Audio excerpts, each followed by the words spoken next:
guys, welcome back to my channel, and before anything else, if you're new here, please click that subscribe button and let's get right into this video. So in this video, I will be trying out this nail dehydrator and primer kit na binili ko sa Shopee and it was requested by one of you guys, so here it is. Nabili ko siya for I think 260 pesos pero kasama na doon yung shipping fee kasi yung original price ng kit is around 200 pesos only. So, sabi dito, it is air dry, so no need for a nail lamp. And each piece ay naglalaman ng 15 ml. Here, nakalagay yung ingredients and some warnings. Yung box medyo may dents nung dumating siya, but it's okay. Dito naman sa likod, yung step-by-step instructions kung paano i-apply. So, let's open it up.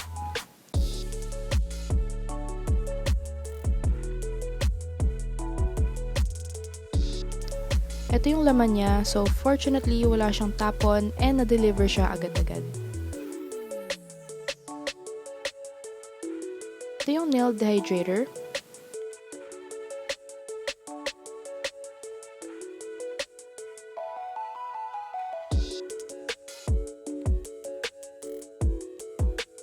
And ito naman yung nail primer. So gagamitin natin yan today and we're gonna do it with acrylic. So, ito yung second time na gagamit tayo ng acrylic. I just hope na mas okay na yung application than before. So, first, we'll push back the cuticles using a cuticle pusher and scrape off the dead skin using the opposite end.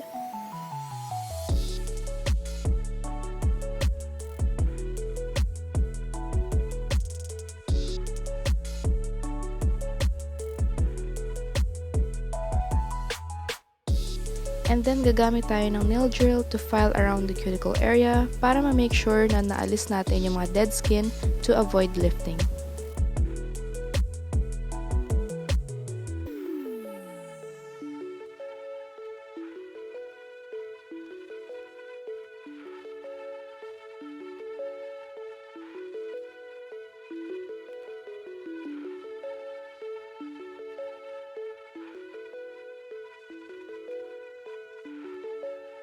After that, using this file, lightly buff natin yung surface ng natural nails on the 180 side for better adhesion.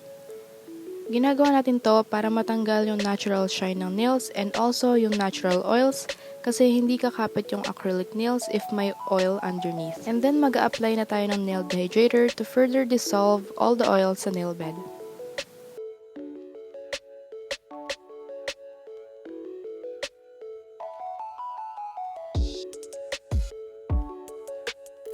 Let that air dry for a few seconds and then apply the nail primer. So at first, di ko alam ang purpose of applying nail primer kaya I did some research and nalaman ko na applying primer is a very important step if maglalagay ka ng acrylic or gel extensions. It primes the nail to enhance the adhesion of the acrylic or gel. Siya yung nagpe-prevent magkaroon ng air bubbles na nagkakos na mabilis ng pagkatanggal. So now na prep na natin yung nails, pwede na tayo maglagay ng acrylic. Since wala akong ibang color ng acrylic powder, gagamitin natin yung colored acrylic powder na binili ko pa way back and imimix natin siya with clear powder. Niready ko na din yung white acrylic in case masyadong pigmented yung color, pwede natin gawing lighter yung shade ng green. Meron din ako ditong small empty container pero I don't think magkakasya dyan yung kailangan kong amount of acrylic, so we'll see. Maglalagay tayo ng clear sa container. I don't know how much pero tinatansya ko lang siya kung gano'ng karami din yung kakailanganin ko. And then nilalagay na din natin yung colored powder in small amounts until makuha natin yung magandang shade ng green. Isa rin tong hack na natutunan ko sa YouTube kung saan magmimix ka ng pigment sa white or clear acrylic to have custom-made colors depending on your liking.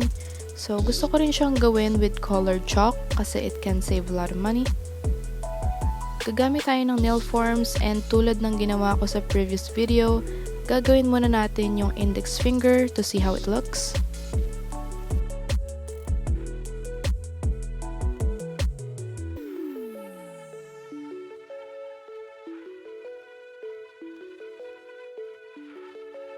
So, it's not a good idea to have a small container kasi if magpipick up ka ng acrylic bead and di siya ganun kalalim to scoop out a bead using the brush, pwedeng hindi mo siya ma-pick up and mag-harden lang dun yung acrylic na nadikitan ng brush with monomer.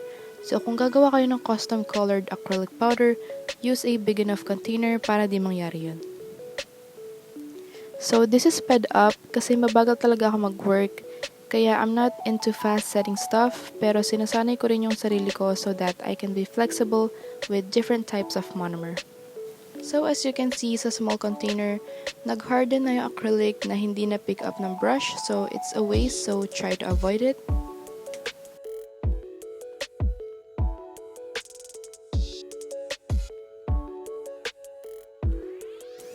This is after the acrylic is laid, and nag-iba na rin ako ng container for the acrylic, so I'm just gonna speed this up for the rest of the fingers. Since kulang yung nagawa ko nung una, nag-mix ulit ako, pero di sakto sa una kong ginawa yung shade. I think yung nagawa ko ngayon is less color and more clear, kaya nagmukha siyang jelly type of green. Hindi ko na siya dinagdagan kasi I think it looks okay naman.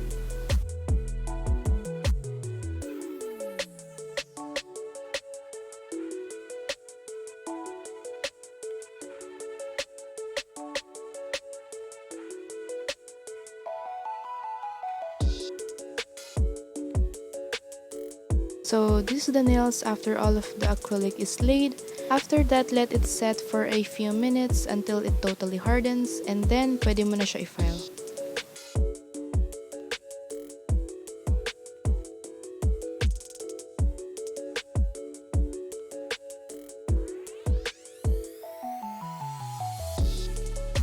So mas prefer ko na gumamit muna ng hand file para ma-crispen up yung shape ng nails before mag-nail drill.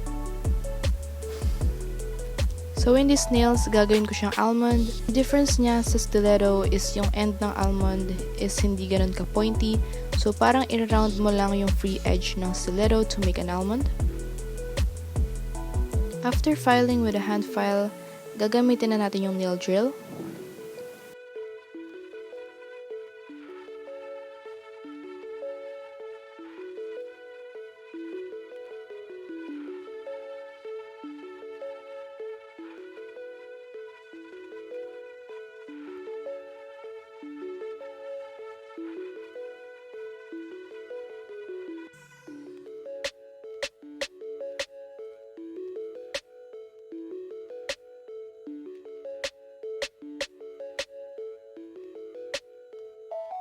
So this is after all of the filing. Gagamitin natin tong white polish to draw some small dots sa ating ring and thumb fingernails. And nag-improvise ako ng dotting tool since wala ako nun. Ginamit ko yung end ng handle ng acrylic brush.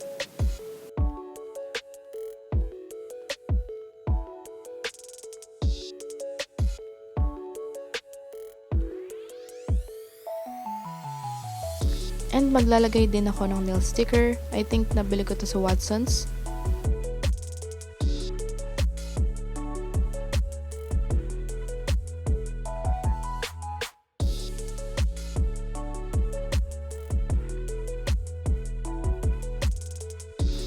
And then apply top coat.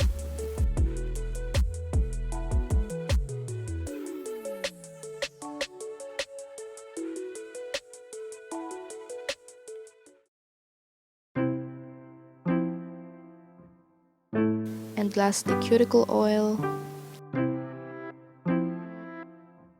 And that's it. So ito yung result. It looks really cute. So I will be uploading a video. I-update ko kayo about this nail dehydrator and primer kit. I will do a wear test. So I'll see you soon. I really like this set and I hope you do too. So I also hope you enjoy this video as much as I do. So please give this video a thumbs up, comment down below suggestions on what I should do next.